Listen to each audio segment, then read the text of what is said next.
Hey everyone, today we're going to be taking a look at the 2019 Razer Blade 15. This is one of the higher end gaming laptops out on the market right now, but it's really expensive.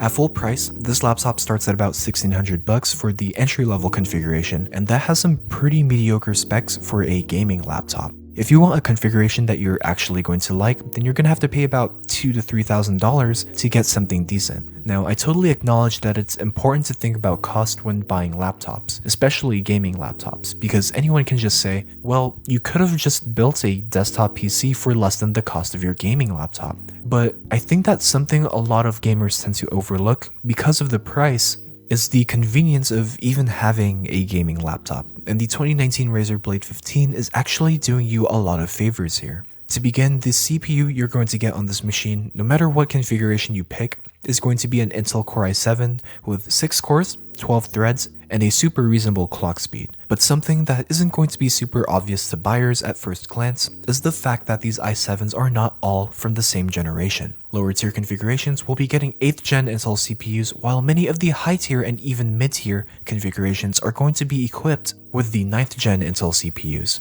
And this matters because since these are H processors in different generations, multi-core performance is going to differ immensely.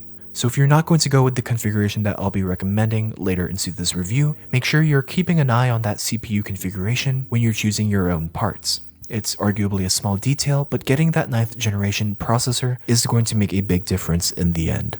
Graphics card configurations are pretty straightforward. Your options are limited to mostly RTX 20 series graphics with the exception of a mediocre GTX 1660 Ti configuration and then a high-tier Quadro RTX 5000 configuration, predominantly for creators. Of course, this is a gamer-oriented laptop at heart, but thanks to that Quadro RTX 5000 configuration, the 2019 Razer Blade 15 with that GPU would be a great mobile workstation for professional filmmakers, hands down. All of the 2019 Razer Blade 15 configurations with gaming GPUs will ship with 16GB of RAM, and there's no option to get more than that unless you get the configuration with the Quadro, which doubles that to 32GB of RAM. Now, the unfortunate thing with this laptop is that these sticks of memory are clocked at 2667 MHz across all configurations, which is not that fast for DDR4. But thankfully, memory is user upgradable on the 2019 Razer Blade 15, so if you find that you genuinely can't work with these speeds, or you just want more than 16GB of memory, you can always upgrade that yourself. Also, opening up the Razer Blade 15 reveals that the storage is user upgradable as well, which is super nice. Now, considering the price of this laptop, upgrading components could potentially make this investment really expensive, so most people might not want to be doing this. But it's just nice to know that the 2019 Razer Blade 15 is a little bit more future-proof than most premium laptops out there. However, one thing that I really need to stress is that user upgradability should not be your main reason for getting this laptop. If upgradability is really that important to you, then you seriously shouldn't be looking at gaming laptops at all. That's where the build your own desktop argument becomes exasperatingly valid. The port selection is super nice on the 2019 Razer Blade 15, but one small detail that I do want to point out is that not all configurations have USB 3.2 Gen 2 Type A ports. Some of the Type A ports on low to mid tier configurations are USB 3.1 Gen 1 ports. So if you've invested in external storage drives that could peak at USB 3.2 Gen 2 speeds, then it would be worth noting that the higher tier configurations should be your only options. From what I've seen though, it's only been people in the filmmaking industry that's been properly utilizing USB 3.2 ports as of lately, so if you're outside of this demographic, then you probably don't need to worry about this. So, Razer's giving you some good internals for the most part. I didn't talk about everything since you can look up a lot of the other stuff on Razer's website, but I did want to make sure that you're at least acquainted with the important stuff, the CPU, GPU, memory, user upgradability, as well as some subtleties that are in the configuration process. Just a few quick honorable mentions. First, the 2019 Razer Blade 15 does have Windows Hello facial recognition, and it's actually kinda good. Second, you're getting an RGB keyboard powered by Razer Chroma, and it's pretty good. The lighting effects are super customizable on the mid to high tier configurations down to a single key, and you can consult Razer Chroma if you want to learn more about it. Aside from that, the layout is pretty decent, and the key travel is not all that bad once you've gotten used to it. Third, the speakers are kinda nice, but not really MacBook Pro quality yet. It gets loud, but these speakers emphasize mid-range frequencies quite a bit, so you probably wouldn't be able to listen to music comfortably on these speakers.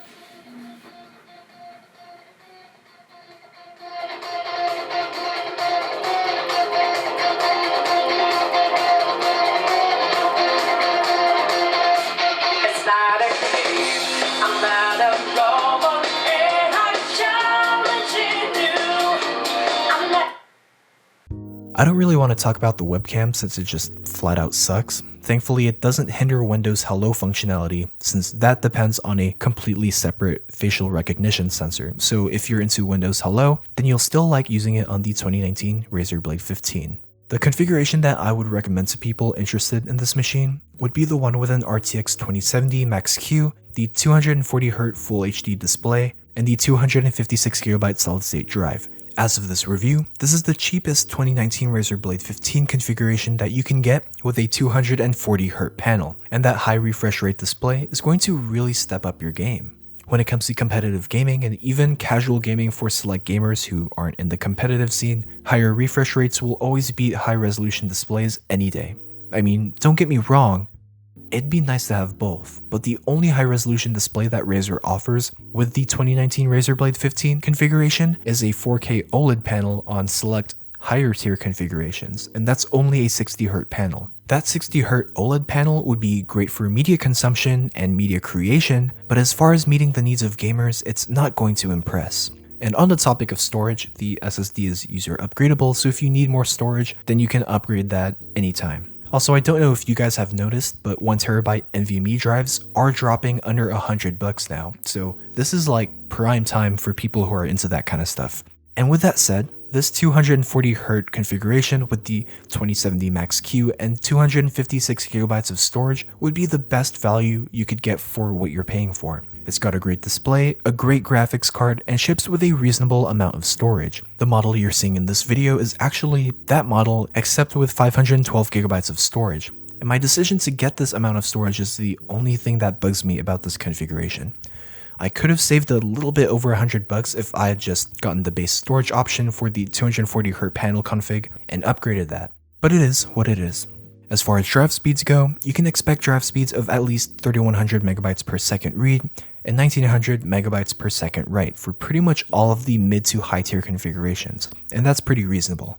Thermals are arguably really good. The internals are cooled by fans and have surprisingly great airflow that you can actually feel if you put your hand really close to a vent. The fans do kick in pretty loud though, so I definitely wouldn't try to game in a study hall with other people in it or something like that. On a more important note though, I feel like this laptop does a phenomenal job keeping the internals cooled. Temperatures reported by the CPU and GPU itself have never really went over 93 degrees Fahrenheit as far as I can remember, even back when I was playing games on this thing over the summer here in California. Of course, you might get different results from me depending on the climate conditions of your working environment, but for a laptop that relies on a fan-based cooling system, this does a decent job. Something I thought was kind of funny is that the chassis has the potential to get extremely hot even though the CPU and GPUs report lower temperatures. To be honest, I'm not sure what the deal is with that. Maybe the airflow has something to do with this, but as long as the internals don't get damaged, I'll usually just overlook this.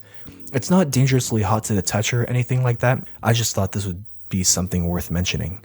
Now, when it comes to gaming on this laptop, what I personally like to do with most of my games is play them at the highest possible graphics settings with the exception of shadows.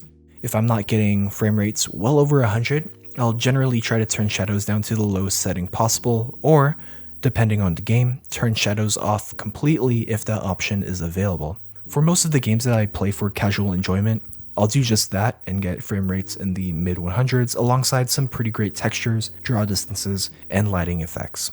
Now, for some of the competitive first-person shooters that I like to play, I'll use low graphics settings, and turning graphics settings down to low will definitely give you the frame rates you want in order to take complete advantage of that 240Hz panel. Peaking at 240 FPS in games like Overwatch is super easy at low graphics settings, but because this is an RTX 2070 Max-Q, you might have to make some major graphical sacrifices to reach that frame rate and select other games that aren't mentioned in this review. Now, although the RTX 2070 or 2080 Max-Q GPUs are totally capable of video editing and stuff like that, don't opt for these configurations if you're predominantly interested in consuming or creating media. Honestly, there are a ton of other laptops that are much more reasonably priced and probably better spec'd for your needs, but if you really want to indulge in the 2019 Razer Blade 15 experience anyway, check out the Quadro RTX 5000 configuration. So let's get back to the price really quick. At full price, the configuration that I recommend with the 240Hz panel is $2,400. $2,400. And I don't know about you guys, but that's not exactly my definition of affordable. However, even though this is pretty pricey for a gaming laptop, you're getting a ton of mighty hardware here. If you get the one that I recommend, you're going to be getting a laptop with a great RTX 20 series GPU, an awesome 240Hz Full HD display, upgradable storage and memory, and also a killer RGB keyboard. These things make for a great gaming experience, at least as far as gaming on a 15.6-inch laptop goes. And since you're getting internals like this in a somewhat thin and light gaming laptop with excellent build quality and surprisingly nice thermals, there's really not going to be anything like it. Now, this isn't a cutting-edge productivity machine. If you're looking for something versatile that can help you be more productive as you work, that's where laptops from Dell and HP come in. A huge misconception that I've been hearing at my university is that the 2019 Razer Blade 15 is great for college students. But here's the thing. $2,400 is a lot for a college student. And if you seriously think that you need a super powerful 9th Gen i7 and an RTX 20 series GPU for Microsoft Word, MATLAB, and Photoshop, then something's wrong. This is a gaming laptop, and it's great at only being a gaming laptop. It's great because it's packed with a ton of powerful internals and awesome features that are targeted towards gamers. So if you're not going to get this laptop with the intent of playing games on it or engaging in digital media, you gotta rethink your decision a little bit. It's nice to have a powerful laptop like this one, but I can't justify why buying a premium gaming laptop would be worth someone's money if they're not going to play games on it. It completely defeats the purpose of having a Razer Blade 15 in the first place.